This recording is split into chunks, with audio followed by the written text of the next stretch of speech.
ഭാര്യ, അമ്മ, സഹോദരി, അടുക്കളയുടെ ചക്രവാളത്തിൽ കഠിനാധ്വാനം ചെയ്യുന്ന ഈ ശക്തികളെ ഓർക്കാൻ നമുക്കെവിടെയാ സമയം, അല്ലേ?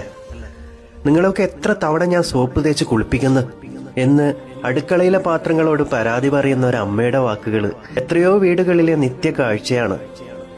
പാത്രങ്ങൾക്കല്ല, മറിച്ച് തന്റെ കഷ്ടപ്പാടുകൾ കാണാതെ പോകുന്ന കുടുംബത്തോടുള്ള അവരുടെ നിസ്സഹായതയാണ് ആ വാക്കുകളിൽ നിറയുന്നത്. ചൂടും പുകയും നിറഞ്ഞ അന്തരീക്ഷത്തിൽ ഒരു ദിവസത്തെ ഭക്ഷണത്തിനായുള്ള നെട്ടോട്ടം ഒരു യുദ്ധം പോലെയാ. ഓരോ വിഭവവും സ്നേഹത്തോടെ പാകം ചെയ്യുമ്പോൾ അവർ സ്വന്തം ഇഷ്ടങ്ങളെയും ക്ഷീണങ്ങളെയും മാറ്റി നിർത്തുകയാണ്. നമ്മളോ തീന്മേശയിൽ ഭക്ഷണം കൃത്യസമയത്ത് കിട്ടിയില്ലെങ്കിൽ എന്താ ഇത്ര താമസം എന്ന് യുദ്ധം പ്രഖ്യാപിക്കാൻ നമുക്കറിയാം. ആ രുചിക്കൂട്ടുകൾക്കിടയിൽ അവർ ചെലവഴിച്ച മണിക്കൂറുകളെക്കുറിച്ച്, പച്ചക്കറി അരിയുന്നതിനിടയിൽ മുറിഞ്ഞുപോയ വിരലുകളെക്കുറിച്ച്, അല്ലെങ്കിൽ അടുക്കളയിലെ ജോലി കാരണം തീരാത്ത നടുവേദനയെക്കുറിച്ച് അറിയാൻ നമുക്കാർക്ക് നേരം? നമ്മുടെ വിശപ്പ് മാത്രമാണ് നമ്മുടെ ചിന്താവിഷയം.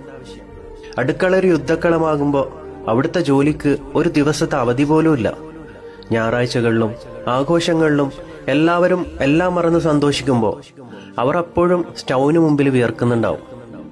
അവരുടെ ജോലിക്ക് ശമ്പളമില്ല, പ്രോത്സാഹനങ്ങളില്ല. എന്തിന്? ഒരു നന്ദി പോലും പലപ്പോഴും കിട്ടാറില്ല. കാരണം അതൊക്കെ അവരുടെ കടമയല്ലേ എന്ന ചിന്തയാ പലർക്കും. പ്രിയപ്പെട്ടവരെ, അവർ എന്നും ചെയ്യുന്ന ജോലി ഒരു ദിവസം നിങ്ങളൊന്ന് ഏറ്റെടുത്ത് ചെയ്തു നോക്ക്.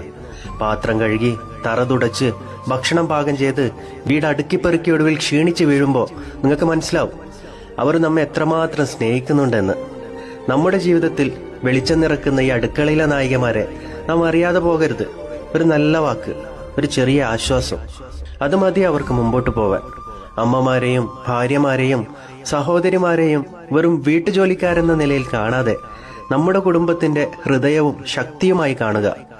നന്ദിയോടെയും സ്നേഹത്തോടെയും അവരെ ഓർക്കാം. നമ്മുടെ ജീവിതത്തിന്റെ രുചിയും മണവുമാണ് അവർ. അവരാണ് നമ്മുടെ വീടിന്റെ യഥാർത്ഥ നായികമാർ. വീഡിയോ ഇഷ്ടപ്പെട്ടാൽ ലൈക്ക് ചെയ്യാനും ഷെയർ ചെയ്യാനും സബ്സ്ക്രൈബ് ചെയ്യാനും മറക്കരുത്. നന്ദി, നമസ്കാരം.